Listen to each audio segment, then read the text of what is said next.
Before I give my reaction,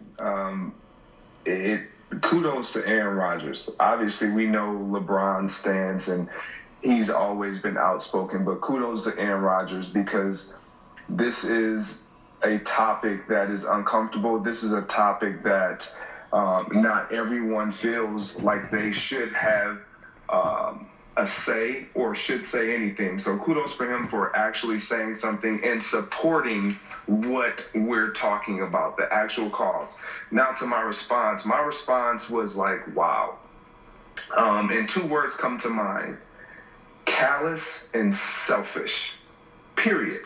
I'm not here to defend Drew Brees. What Drew Brees said was simply callous and selfish. And why do I say that? Because in his comments, when he talks about what the flag means to him and what he sees when he stands up and honors the flag, that's cool. That's fine. But that's not what we're talking about right now, Drew. We're talking about the injustices. Tell me what you see and what you saw when you watched the George Floyd murder. Tell me what you saw then.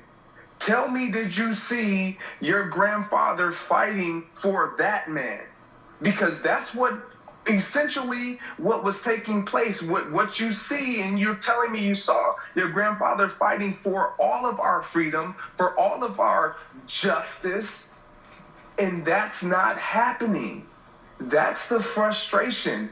And when you hear someone who, and I'll put it in terms, in an analogy of swimming and drowning.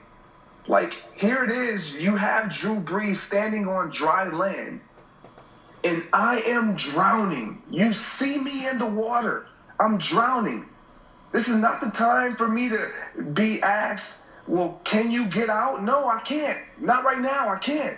But I see you, and even if you can't swim, Drew, throw something in the water to help me. That's all we're asking.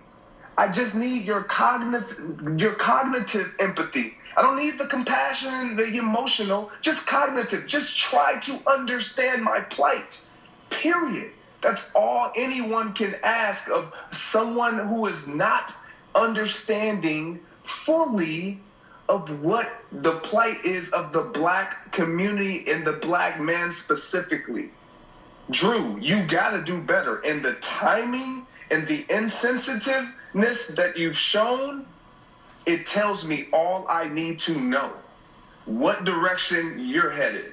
And just like a game of sport, if it was the fourth quarter with less than a minute to go and he got into the huddle and Michael Thomas said, man, I quit. You and everybody in that huddle would look at Michael Thomas and say, what? Right now? You quit on me right now? You know the goal. We can still win. But it would not stop you from continuing to move forward. And that's my message to Drew Brees. Regardless if you get into alignment and you agree with the cause, it will not stop the change that has to be made in America, period.